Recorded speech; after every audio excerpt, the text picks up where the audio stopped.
যে ব্যক্তি নামাজ ছেড়ে দেয় তার ঈমানটা জীবিত থাকে না। হাদিসে আসছে মান তারাকা সালাতাম মুতাআম্মিদান ফাকাদ কাফার, যে ইচ্ছা করে নামাজ ছেড়ে দিল সে কুফরি করল।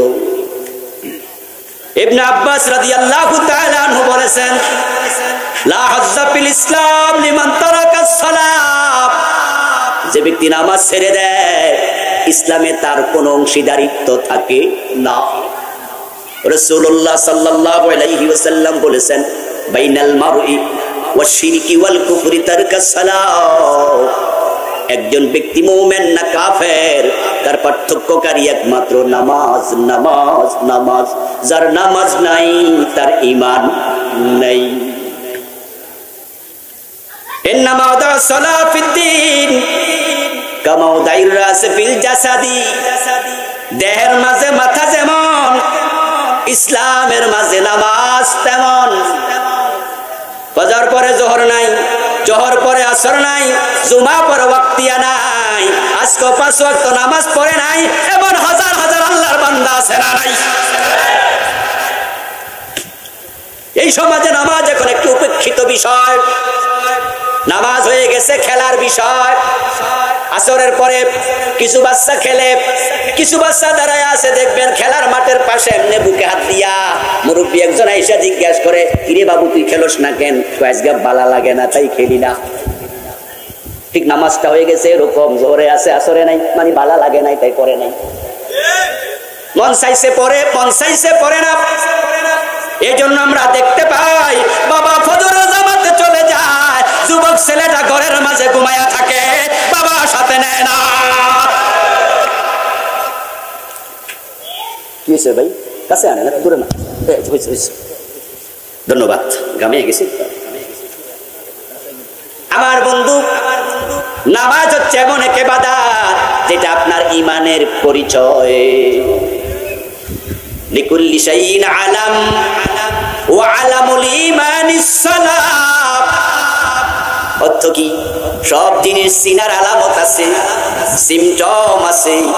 হাতি চিনার জন্য আমরা হাতির সুরের দিকে তাকাইলে চিনি, গোরা চিনার জন্য চেহারার দিকে তাকাইলে আমরা বুঝি, গরু চিনার জন্য আমরা চেহারায় তাকাইলে বুঝি।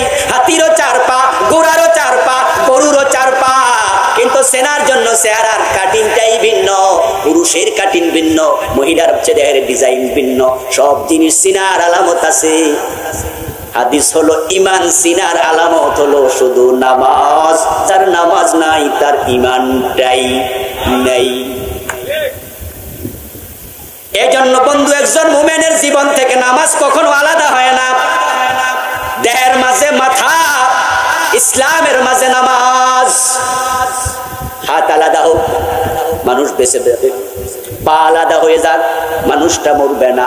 কল্লা আলাদা হয়ে যাক, আর বাঁচবে না। একজন জীবিত মানুষ থেকে মাথা যেমন আলাদা হবে না, একজন মুমিনের জীবন থেকে নামাজ আলাদা হতে পারবে না। যদি নামাজ আলাদা হয় তাহলে কি হবে? তাহলে রেজাল্ট হবে কিয়ামতের দিন আপনি যে রাসূলের উম্মত, রাসূল আপনাকে চিনবে না। আর রাসূল যদি না চিনে সুপারিশ করবে না। রাসূলের সুপারিশ ছাড়াই জান্নাতে যেতে পারবেন।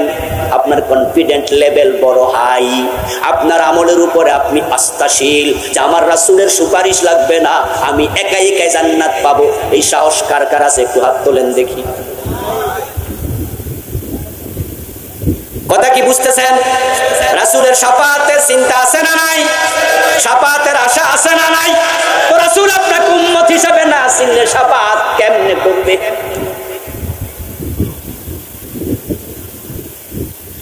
দেহ থেকে মাথা আলাদা হলে দেহ চিনা যায় না। যদি আমাদের আজকের মাহফিল থেকে 10 জন লোকের কিডন্যাপার গ্রুপ কিডন্যাপ করে নিয়া গলা কেটে আলাদা করে দেহটা ফালাই দিয়া যায় রাস্তার পাশে, মাথা নাই দেহ টাকা, কোন বেটার লাশ চিনা বড় জটিল। জটিল কিনা? একবারে জটিল। কার রে? এটা কল্লা নাই রে, কিন্তু কার রে? কই যে বুঝি তো না, এটা কার আল্লাহ না জানে। দেহ থেকে মাথা আলাদা হয়ে গেলে মানুষ আপনাকে চিনবে না। তোমার জীবন থেকে নামাজ আলাদা হলে রাসূল তোমাকে উম্মত হিসাবে চিনবে না। মা আয়েশা রাদিয়াল্লাহু তাআলা আনহা বিশ্বনবীকে একদিন প্রশ্ন করেছিলেন, ইয়া রাসূলুল্লাহ, আপনি কিয়ামতের দিন আপনার উম্মত চিনবেন কেমনে? আপনি যে বলছেন উম্মতের জন্য আপনি শাফাআতকারী, আপনি সুপারিশ করবেন, কেমনে করবেন? কারণ কিয়ামতের মাঠে তো ইব্রাহিম নবীর উম্মত হাজির, মুসা নবীর উম্মত হাজির, ঈসা নবীর উম্মত হাজির, আদম থেকে আপনার উম্মত সব নবীর উম্মত হাজির। মানুষ হবে হাজার হাজার কোটি, আপনি উম্মত কেমনে চিনবেন? আমার মন জানতে চায়। قال النبي صلى الله عليه وسلم انه يدعون يوم القيامه غرا محجلين। প্রিয় নবী জবাব দেন, আয়েশা, আমার উম্মত ওযু করছে মিনাল তারিল ওযু, তাদের ওযুর জায়গা থেকে সেদিন নূর চমকাবে। তাদেরকে ডাকা হবে, তাদেরকে তোলা হবে কিয়ামতের দিন গুররান মুহাজ্জালিন মিন আসারিল ওযু। তারা যে নামাজ পড়ার জন্য ওযু করছে, এই চেহারা থেকে, হাত থেকে, পা থেকে নূর চমকাবে, আর আমি বুঝবো এটা আমার উম্মত। সুবহানাল্লাহ। এখন এই হাদিস পড়া যদি আপনি মনে করেন তাহলে দিন 6 বার 10 বার ওযু করলে নামাজ পড়ব না, কারণ হাদিসে আছে ওযু করলে নূর চমকাবে, এটা নাকি? ওযু করবেন নামাজের জন্য, যে নামাজ পড়ে না তার ওযুর কোনো দাম নেই। এই জন্য নামাজ নামাজ নামাজ। রাসূলুল্লাহ সাল্লাল্লাহু আলাইহি ওয়াসাল্লাম উনি ইন্তেকালের সময় যেই কথাটা উম্মতের সাথে বলেছেন, শেষ কথাটা উম্মতের সাথে ছিল একরকম আর আল্লাহর সাথে ছিল ভিন্ন রকম। রাসূলের টোটাল জীবনের শেষ কথা ছিল ইলার রফিকিল আলা, ইলার রফিকিল আলা। এই কথা বলতে বলতে রাসূল ইন্তেকাল করেছেন, এটা ছিল শেষ কথা। বাংলা অর্থ হলো আমি আমার সবচেয়ে বড় বন্ধুর কাছে যাচ্ছি। আর উনার উম্মতের সাথে, স্ত্রী পরিবার পরিজনের সাথে শেষ কথা বলেছিলেন যেটা, সেটা ছিল আসসালাত আসসালাত ওয়া মা মালাকাত আইমানুকুম, উম্মাত নামাজ নামাজ। আমার ভাইয়েরা, দেহ থেকে মাথা আলাদা হবে না, তোমার পুরা জীবন থেকে নামাজ আলাদা হবে না, হওয়ার কোনো সুযোগ নাই। ইসলামের খুঁটি হলো 5টা। কয়টা? ঈমান, নামাজ, যাকাত, রোজা, হজ। এই তো। তার মাঝে আপনি এবার লক্ষ্য করুন, যদি আপনি অসুস্থ হন তাহলে রোজা মাফ। আল্লাহ কোরআনে বলছে, ফামান কানা মিনকুম মান কানা মিনকুম মারিদান আও আলা সাফারিন ফাইদ্দাতুম মিন আইয়ামিন উখর।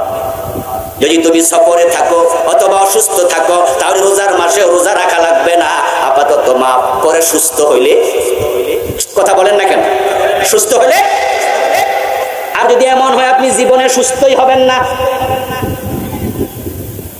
আছে না কিছু রোগী জীবনে আর সুস্থই হবে না, তাহলে আল্লাহ কি বলছেন, ওয়া আলাল্লাযীনা ইউতিকুনাহু ফিদিয়াতুন তুআমু মিসকিন। সুবহানাল্লাহ পড়েন। ইসলাম বড় সোজা ধর্ম, সহজ ধর্ম। এমন যদি কেউ হয়ে যাও তুমি আর সুস্থ হওয়ার সম্ভাবনা নাই, তাহলে তুমি রোজা রাখাই লাগবে না, প্রতি রোজার পরিবর্তে একজন মিসকিন খাওয়াও 2 বেলা। তাহলে ইসলামের খুঁটি কয়টা? সবাই বলতে হবে ভাইরা, কয়টা? আপনিও করবেন, আমিও কমু। এতে করে আলোচনার ভিত্তিতে কথা আগাবে, কথাগুলো কলিজার ভিতরেও সহজে ঢুকবে, ওয়াজ বাড়ি পর্যন্ত যাবে। আর না হয় এমনি শুনে থাকবেন, যাওয়ার সময় নাতি জিগাইব, দাদা ওয়াজ কেমন হয়েছে? মোটামুটি হয়েছে। হুজুরে কি কইছে? কই মনে তো নাই। এরকম ওয়াজ শোনার কোনো লাভ নাই, ঠিক না? তাহলে বলুন তো ইসলামের খুঁটি কয়টা? তার মাঝে একটা খুঁটির নাম হলো রোজা, মাঝে মাঝে এটা মাফ হয়। এবার বলুন তো যাকাত নামে যে খুঁটিটা আছে এটা গরিবের জন্য আছে না মাফ? তাহলে যাকাতও মাফ হয় গরিবের জন্য। আর একটা খুঁটির নাম হলো হজ, ওই খুঁটিটা গরিবের জন্য ফরজ না মাফ? তাহলে এটাও মাফ। 3 খুঁটি মাঝে মাঝে মাফ হয়। আর খুঁটি আছে কয়টা? কথা বলুন কয়টা? একটা হলো ঈমান আর একটা হলো নামাজ। নামাজ। এখন ইমান তো দেখা যায় না, ইমান থাকে কলবে। এখন এটা যেহেতু দেখা যায় না, কার আছে কার নাই আমরা বুঝি না, তাই এটা আড়ালে রেখে দিলাম। এখন ইমান আছে কিনা বুঝার জন্য বাকি একটা খুবই আছে, সালাত। যার নামাজ নাই তার ইমানটাও নাই। তাই নামাজ জীবন থেকে কখনো বিচ্ছিন্ন হবে না। গরিব হলেও ফরজ, ধনী হলেও ফরজ, সুস্থ থাকলেও ফরজ, অসুস্থ হলেও ফরজ। কোনো মাপের সিস্টেমই নাই, কারণ মাথা তো দেহ থেকে আলাদা হওয়ার সিস্টেম নাই।